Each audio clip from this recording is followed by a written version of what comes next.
ಓಂ ಶ್ರೀ ಗುರುಭ್ಯೋ ನಮಃ. ಹರಿ ಓಂ. ಸತ್ಯೇನೋತ್ತಾಭಿತಾ ಭೂಮಿಃ ಸೂರ್ಯೇನೋತ್ತಾಭಿತಾ ದ್ಯೌಃ ಋತೇನ ಆದಿತ್ಯಾಸ್ತಿಷ್ಠಂತಿ ದಿವಿ ಸೋಮೋ ಅಧಿಶ್ರುತಃ ಸೋಮೇನಾದಿತ್ಯಾ ಬಲಿನಃ ಸೋಮೇನ ಪೃಥಿವೀ ಮಹೀ ಅಥೋ ನಕ್ಷತ್ರಾಣಾಮೇಷಾಮುಪಸ್ಥೆ ಸೋಮ ಆಹೀತಃ ಸೋಮಂ ಮನ್ಯತೆ ಪಪಿವಾನ್ಯತ್ಸಂತಿಂಷಂತ್ಯೋಷಾಧಿಂ ಸೋಮಯ್ಯಂ ಬ್ರಹ್ಮಾಣೋ ವಿದುರ್ನ ತಸ್ಯಾಶ್ನಾತಿ ಕಶ್ಚನ ಆಚ್ಛದ್ವಿಧಾನೈರ್ಗುಪಿತೋ ಬಾರ್ಹತೈಃ ಸೋಮರಕ್ಷಿತಃ ಗ್ರಾವ್ಣಾಮಿಚ್ಛೃಣ್ವಂತಿಷ್ಠಸಿ ನ ತೇ ಅಶ್ನಾತಿ ಪಾರ್ಥಿವಃ ಯತ್ವಾ ದೇವ ಪ್ರಪಿಬಂತಿ ತತ ಆಪ್ಯಾಯಸೆ ಪುನಃ ವಾಯುಃ ಸೋಮಸ್ಯ ರಕ್ಷಿತಾ ಸಮಾಧಾಂ ಮಾಸ ಆಕೃತಿಃ ರೈಭ್ಯ ಆಸೀದನುದೇಯೀ ನಾರಾಶಂಸೀನ್ಯೋಚಾನಿ ಸೂರ್ಯಾಯ ಭದ್ರಮಿದ್ವಾಸೋ ಗಾಥಯೈತಿ ಪರಿಷ್ಕೃತಂ ಚಿತ್ತೀರಾ ಉಪಬರ್ಹನಂ ಚಕ್ಷೂರಾ ಅಭ್ಯಂಜನಂ ದ್ಯೌರ್ಭೂಮಿಃ ಕೋಶ ಆಸೀದ್ಯದಯಾ ಅತ್ಸೂರ್ಯಾಪತಿಂ ಸ್ತೋಮ ಆಸನ್ ಪ್ರತಿಧಯಃ ಕುರೀರಂಛಂದ ಓಪಶಃ ಸೂರ್ಯಾಯ ಅಶ್ವಿನಾ ವರಾಗ್ನಿರ ಆಸೀತ್ ಪುರೋಗವಃ ಸೋಮೋ ವಧೂಯುರಾಭವದಶ್ವಿನಾ ಅಸ್ತಾಮುಭಾವರ ಸೂರ್ಯಾಯತ್ಪತ್ಯೇಷಂ ಸಂತೀಂ ಮನಸಾ ಸವಿತಾ ದದಾತ್ ಮನೋ ಅಸ್ಯ ಅನ ಆಸೀದ್ಯೌರ ಆಸೀದುತಚ್ಛದಿಃ ಶುಕ್ರಾವನಡ್ವಾಹ ಆವಾಸ್ತಾಯದಯ ಅತ್ಸೂರ್ಯಾಗೃಹಂ ಋಕ್ಸಾವಾಭ್ಯಾಮಭಿಹಿತೌ ಗಾವೌ ತೇ ಸಾಬನಾವೀತಃ ಶ್ರೋತ್ರಂತೆ ಚಕ್ರೆ ಆಸ್ತಾನ್ ದಿವಿ ಪಂಥಾ ಅಶ್ಚರಾಚರಃ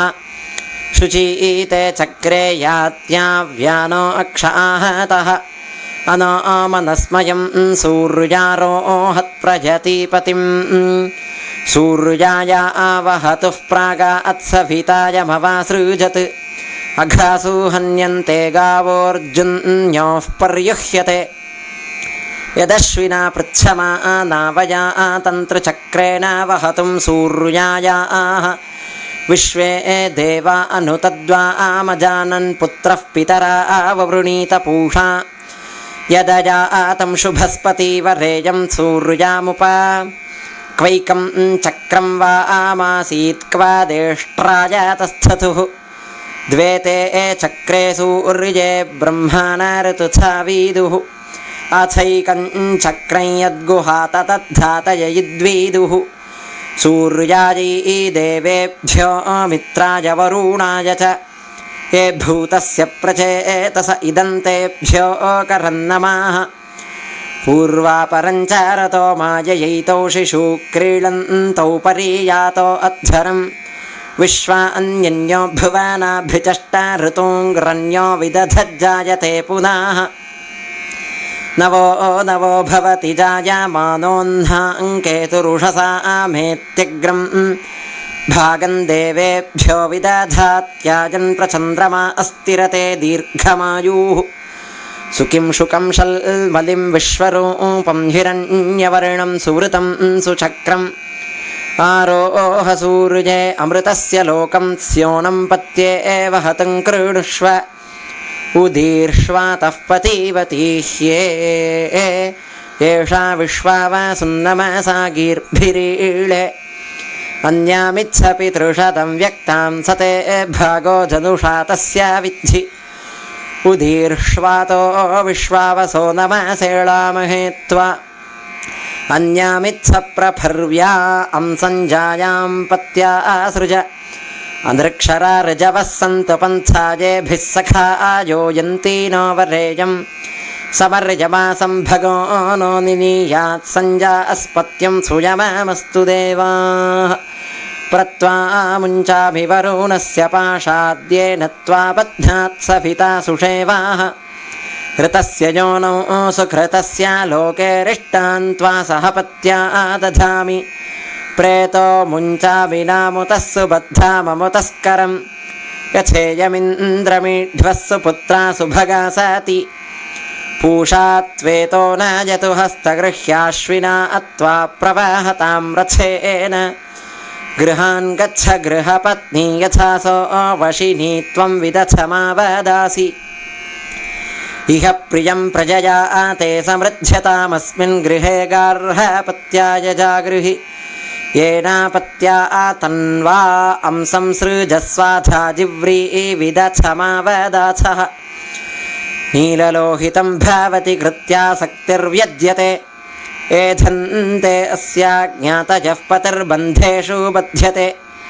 परा देहिषा मूल्यं ब्रह्मभ्यो विभजावसु कृत्यैषा पद्वती भूत्या जायावीशते पतिम् श्रीरातनूर्भवति रुषति पापया आमुया पतिर्यद्वध्वो वाससा स्वमङ्गामभिधित्सते एवध्वश्चन्द्रं वाहतु यक्ष्मायन्ति जनादनु पुनस्तान् यज्ञिया देवानयन्तो यत आगताः मा वीदन् परिपन्थिनो य आसीदन्ति दम्पती सुगेभिर्दुर्गमती तामपद्रान्त्वरातयः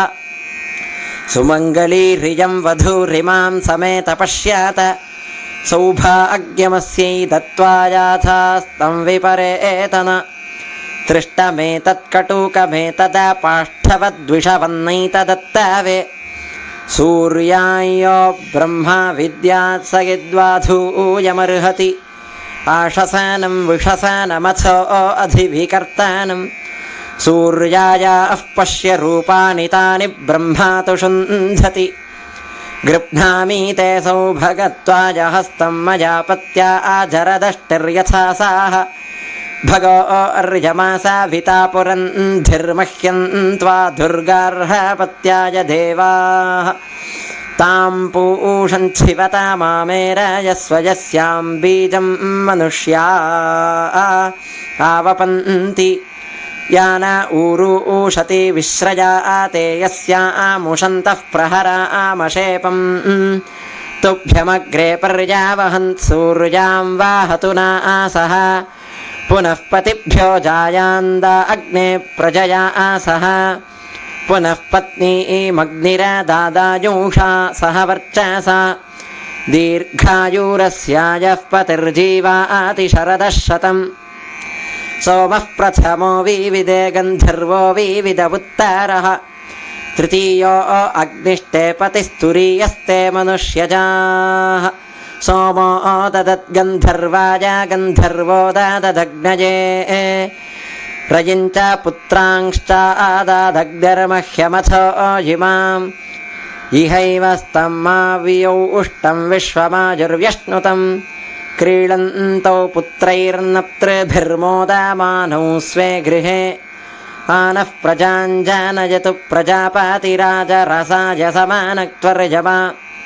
अधुर्मङ्गलीः पतिलोकमावेशन्नो भवद्विपदेशं चतुष्पदे अघोरचक्षुरपतिघ्नजेधि शिवा पशुभ्यः सुमना सुवर्चाः वीरसूर्देवकामास्यो नाशन्नो भवद्विपदेशं चतुष्पदे इमान् त्वमिन्द्रमीढ्वः सुपुत्रान् सुभगान् कृणु दशा अस्यां पुत्रानाधेहि पतिमेकादशं कृधि सम्राज्ञीष्वशूरे भव सम्राज्ञीष्वश्रवां भव नना अन्दरि सम्राज्ञी भव सम्राज्ञी अधिदेवृषु समञ्जन्तु विश्वे देवाः समापो हृदयानिनौ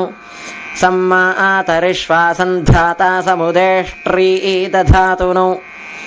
अविधवा भववर्षाणि शतं सा अग्रन्तु सूरता तेजस्वीत यशस्वीत धर्मपत्नी पतिव्रता जनयद्बहुपुत्राणि मा च दुःखं लभेत् क्वचित् भर्ता ते सोमपा नित्यं भवेत् धर्मपरायणः अष्टपुत्रा भवत्वं च सुभगा च पतिव्रता भर्तुश्चैव पितुर्भ्रातुर्हृदया आनन्दिनी सदा इन्द्रस्य तु यथेन्द्राणि श्रीधरस्य यथा श्रिया शङ्करस्य यथा गौरी तद्भर्तुरपि भर्तारि अत्रेर्यथानुसूया स्याद्वसिष्ठस्याप्यरुन्धती कौशिकस्य यथा सती तथा त्वामपि भर्तारि ध्रुवैधिपोष्यामयि मह्यं त्वादाद्बृहस्पतिः मयापत्या प्रजावाती सञ्जीव शरदः शतम् हरिः ॐ।